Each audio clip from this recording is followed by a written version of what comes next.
Welcome back to the Real News Network. I'm Jared Ball here in Baltimore. Israel is making a concerted effort to forestall a resolution that would subject its nuclear facilities to inspection from the International Atomic Energy Agency. The resolution has been put forth by Egypt and will be voted on in mid-September.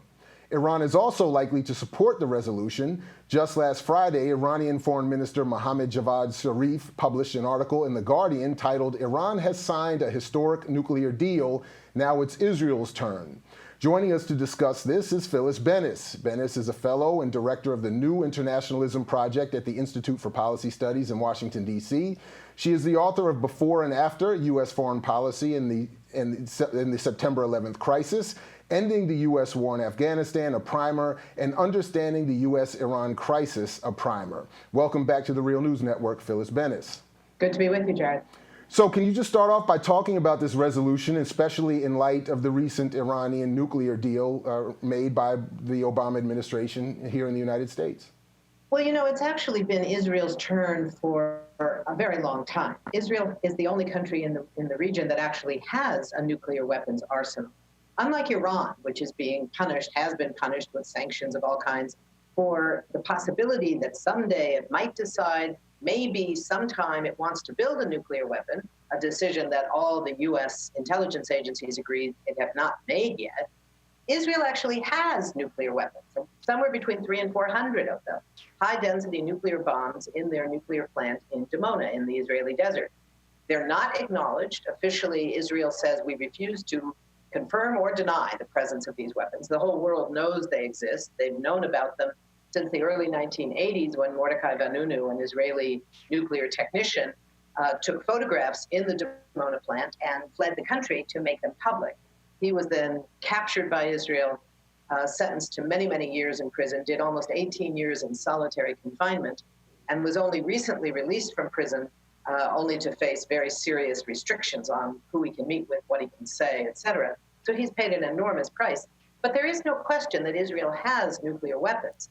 What it has not done, besides build the nuclear weapons, what it hasn't done is to sign on to the Nuclear Non-Proliferation Treaty. And what that means is those weapons are not under inspection by any international agency.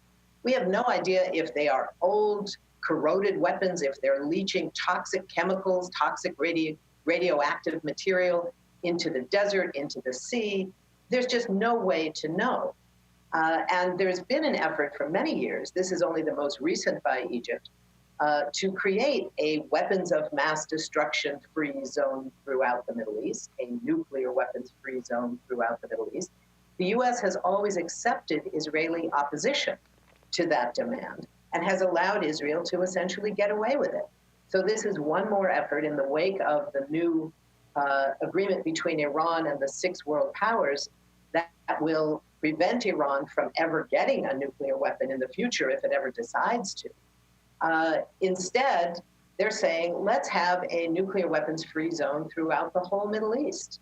And Israel so far is saying no. The Israeli Foreign Ministry has sent notices to all its embassies around the world, ordering its diplomats to fight against this resolution, even though the resolution isn't even a binding one that might happen in September. And crucially, there's no indication so far that the Obama administration is prepared to do what they should do if they really were committed to non-proliferation in the region. They should start with disarmament in the region. This is not even an issue of non-proliferation. This is an issue of disarmament of an existing, terrible, dangerous weapons arsenal. So you've rightly talked about the fact that everyone who's paid attention knows that Israel has nuclear weapons. I'm wondering if you could add a comment or two about how Israel came to acquire those nuclear weapons in the first place. Is there something in the history of them acquiring these weapons that is playing out in the response to this Iranian deal and to the general political situation of the region now? Yeah, that's an important question. Israel began its work on nuclear weapons back in the late 60s and into the 1970s. It was helped initially mainly by France. The U.S. came to the table basically later, mainly after 1967. But the Israelis kept it very secret. And the reports are that they tested their first nuclear device, as it was called. You know, they don't like to say nuclear bombs. They tested a nuclear device in collaboration with apartheid South Africa off the coast of South Africa back in 1979. That was about 4 years before the Vanunu photographs were revealed to the world, confirming what many were beginning to suspect already, that Israel was building a nuclear weapons arsenal at its Dimona plant in the desert. Since that time, there's been a refusal to confirm or deny their existence. Israel says, we won't be the first to introduce nuclear weapons to the region, a deliberately ambiguous statement, which some diplomats have said really means they wouldn't be the first to use it.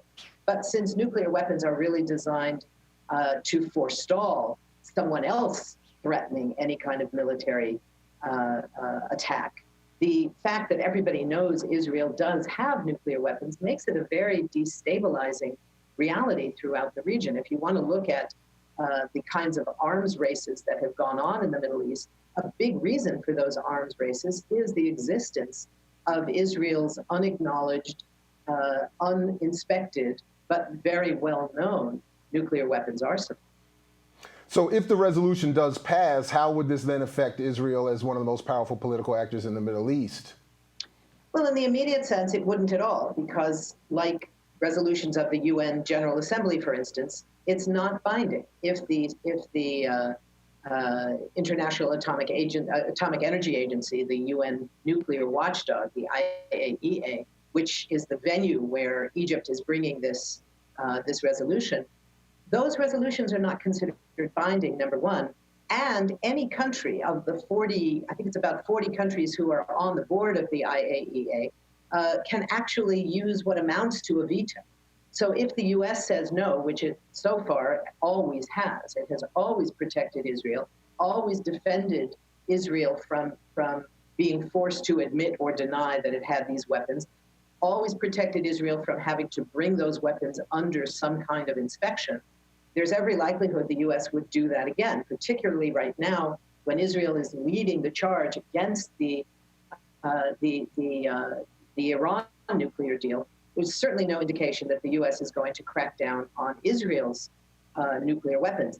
The US should use this as an opportunity to go back to a position that ironically is a longstanding United States position that the US signed on to in a resolution back in 1991 in the UN Security Council, whose resolutions are binding in international law.